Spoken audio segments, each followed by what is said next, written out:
మతము, ఆధ్యాత్మికత అనే ఈ 2 పదాల గురించి నా గురువర్యులు శ్రీ రామచంద్రజీ ఇచ్చిన వివరణలోని ప్రత్యేక భావాలను మీ ముందుంచే సద్భాగ్యం నాకు దక్కింది. చదువుకున్న ప్రతి వ్యక్తికి ఈ 2 పదాల అర్థం తెలుసునని మనం అనుకుంటాం. ఈ 2 పర్యాయ పదాలని పొరబడుతూ ఉన్నాం.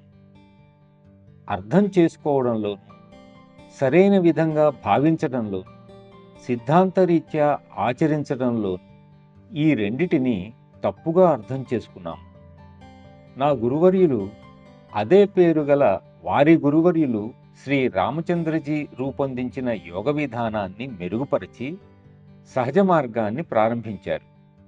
మతము, తత్వము, ఆధ్యాత్మికము, యోగము వంటి మౌలిక భావాలకు, వాటి సాధనకు సంబంధించిన పారిభాషిక పదాలకు అసలైన నిర్వచనాలను తెలియజేసి కొత్త వెలుగును ప్రసాదించారు.